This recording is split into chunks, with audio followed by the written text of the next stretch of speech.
Hi everybody, so this is the video for section K, which talks about the normal distribution. So normal distribution is this idea that there are data sets, some naturally occurring, some not, that sort of fall into this general distribution where the majority of the data is sort of centered around the mean. So if we happen upon this set of data, and most of the data is sort of centered around the mean, and then you have sort of less as you kind of go out from the mean. So it's this symmetrical distribution centered around the mean.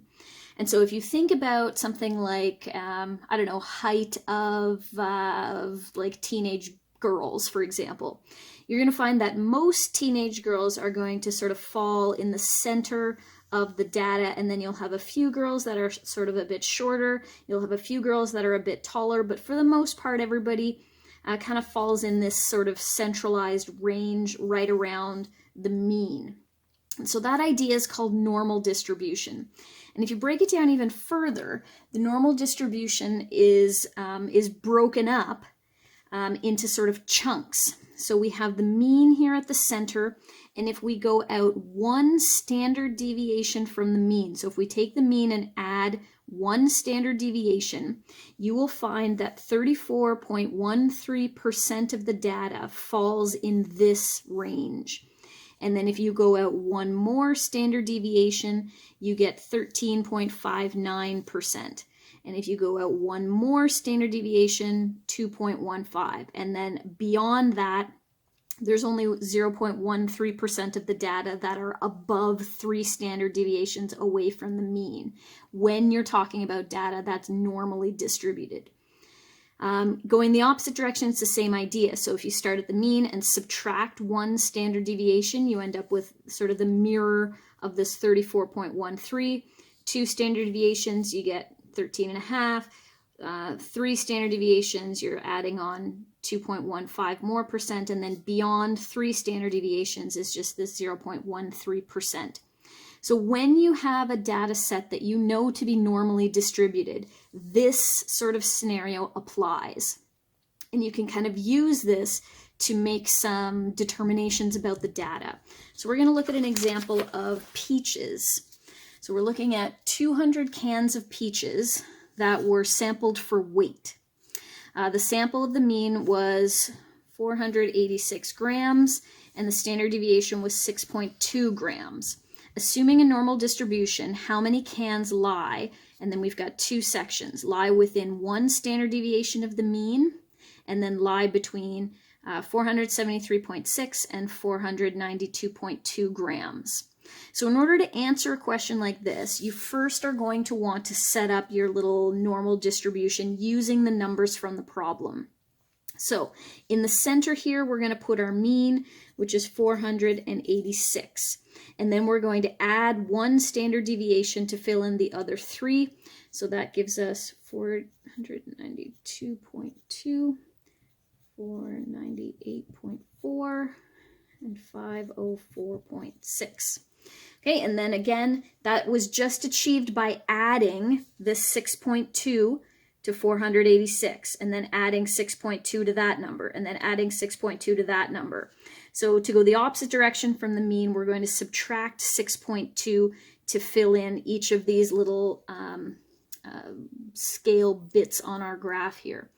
So that gives us 479.8, 473.6.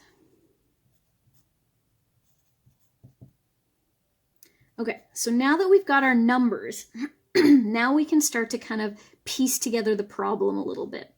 So if we want to know how many cans lie within 1 standard deviation of the mean, we're looking at sort of here to there. So this is our mean. 1 standard deviation gets us over to here. 1 standard deviation on the other side gets us over to here. So this is the window that we're looking at. So in order to figure out how many cans, we have to start with what percent. So in this sort of section of our graph, we've got 34.13%, and that's coming from the numbers up on this curve that we talked about earlier. So 34.13 and 34.113. Oh my word. 1, 3. So those are these two sections, 34 here, 34 there. So that's percentage. So that's going to give us 68.26%. But that doesn't yet tell us how many. So we need 68.26% of 200. So we're going to multiply that number by 200. We cannot just multiply the 68.26. We've got to turn that into a fraction, or not a fraction, a decimal, times 200. And if we do that, we end up getting 136.52. Now, these are cans. Does it make sense to leave our answer as a decimal? No, it makes sense to round this number correctly. So if we have 136.52, that 5 is going to bump that up. So approximately 137 cans would fall within 1 standard deviation of the mean if we had a sample of 200. Okay, let's look at the second question. Second question is, how many cans will lie between 473.6 and 492.2? So on our little graph here, we've got 473.6 is here, 492.2 is there. So we're looking at this chunk right here. So we're looking at this piece, that piece, and that piece. So those 3 pieces make up the difference, or the distance, from 473.6 to 492.2. So again, if we go back up here, that's going to be our 13.59, 34.13, 34.13. Okay, so those are the 3 chunks that sort of make up from 473.6 to 492.2. So we add those 3 percents together, and that gives us 81.85%. So again, we're looking at a sample of 200. So we're going to need to multiply that by 200, change that to a decimal, 81.85 by 200, and that gives us 163.7. So again, round that correctly. So approximately 164 cans would fall in this range. So that's how you sort of manipulate or use the normal distribution to figure out these. Sometimes you might be asked percentages, sometimes you might be asked actual numbers. It just depends on the question, what it is that you're going to be asked for. But I always recommend starting with a little normal curve and putting in the actual numbers from your question, so then you can sort of play around with it the way that we did and sort of say, okay, well, I need this section and that section, or I need these 3 sections, and then have these percents handy. So this would be something that you would always be given on a test. You would always be given these percents. You wouldn't need to know, you wouldn't need to memorize them or know what they are. You would need to remember how to do this. These would be written in, right? X bar plus S, but you would need to know what they represent and then how to translate that to an actual question.